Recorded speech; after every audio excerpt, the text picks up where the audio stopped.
भैया। हाँ लक्ष्मण। वन में हमें घूमते घूमते 10 वर्ष हो गए। इन वर्षों में हम कई संत महात्माओं को मिले। इन सबके तो नाम भी याद नहीं रहेंगे। लक्ष्मण, केवल नामों की सूची याद रखने से क्या लाभ? नाम तो केवल एक बाहरी पहचान के लिए होता है। उनके आंतरिक गुणों को ही याद रखना चाहिए।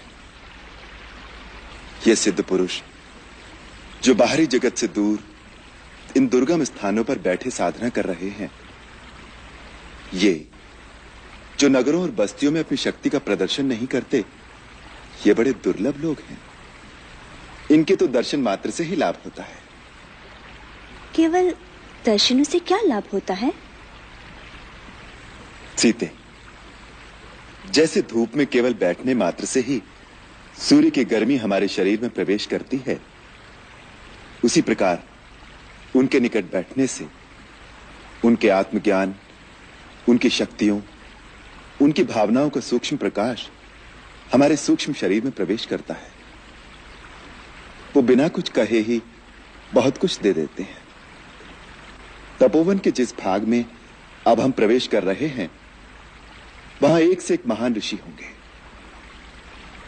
यदि उनके सत्संग का पूर्ण लाभ उठाना हो तो अपने मन और बुद्धि की खिड़कियां और द्वार खोलकर उनके चरणों में बैठ जाना चाहिए। यदि उनके पास जाकर विनम्रता से एक भिक्षुक की भांति मन की झोली फैलाकर चुपचाप बैठ जाओगे तो अपनी साधना के द्वारा प्राप्त किए हुए ज्ञान के अनमोल रत्न वो तुम्हारी झोली में अनायास ही डालते रहेंगे।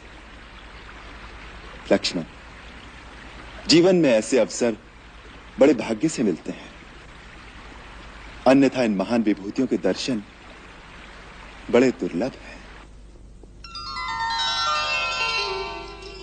सबसे बड़ी शक्ति मन की है, परंतु मन एक चंचल घोड़े की भांति कभी स्थिर नहीं रहता। योग के द्वारा चित्रवृत्तियों का विरोध करके जो मन को काबू कर लेता है, उसका मन सर्वव्यापी आत्मा के अधीन होने से वो संसार की समस्त शक्तियों पर अधिकार पा लेता है। राम, अपने कर्म की अच्छाई और बुराई को हर घड़ी हर क्षण परखते रहना चाहिए। अपने कर्म को परखने के लिए मनुष्य के पास एक ही कसौटी है। वो ये सोचे कि यदि मैं इसी समय मर जाऊं तो मेरा यह कर्म किस गिनती में आएगा।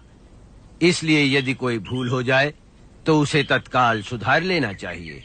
ये कभी ना सोचे कि आज की भूल को कल सुधार लूंगा। कभी कभी काल कल का समय नहीं देता। धर्म के मार्ग पर चलने के लिए ज्ञान का प्रकाश आवश्यक है। यदि ज्ञान का प्रकाश न हो तो अंधकार पूर्ण मार्ग पर धर्म एक अंधे की भांति भटक सकता है। जहाँ जीवन है वही मृत्यु है, जहाँ मंगल है वहीं अमंगल भी साथ खड़ा है। केवल सुख पकड़ने जाओगे तो उसी की छाया में दुख को भी खड़ा पाओगे। अतः जो सुख और दुख दोनों से विरक्त होकर आत्मा में लीन होता है, वही शाश्वत आनंद को पाता है। उसी को मुक्ति कहते हैं। जैसे वर्षा का जल सब पेड़ पौधों पर एक समान गिरता है, परंतु किसी के लाल फूल निकलते हैं और किसी के पीले पत्ते, इसी प्रकार एक ही विद्या का भिन्न भिन्न प्राणियों पर उनके संस्कार और भाव के अनुसार भिन्न भिन्न प्रभाव पड़ता है। पत्थर पर लिखे अक्षर कभी नहीं मिटते, परंतु पानी पर लिखा क्षण भर भी नहीं रहता। मन में क्रोध और शत्रुता को उतनी देर रखना चाहिए जितनी देर पानी पर लिखा रह सकता है। श्री राम, धन के अतिरिक्त भी तुम कुछ दे सकते हो। एक मीठा शब्द, एक प्यार भरी मुस्कान, उसका मोल तो धन से भी अधिक है। हर एक प्राणी भगवान का अवतार है। परंतु वह अपनी ही माया के जाल में फंसकर अपने आप को नहीं पहचानता। इस माया जाल से प्राणी कैसे मुक्त हो सकता है मुनिराज? स्वयं को पहचान कर, अपने भगवत स्वरूप को जानकर स्वयं ही अपने आप को फंसाता है और स्वयं ही मुक्ति का साधन पूछता फिरता है। यही तो मायापति की माया है।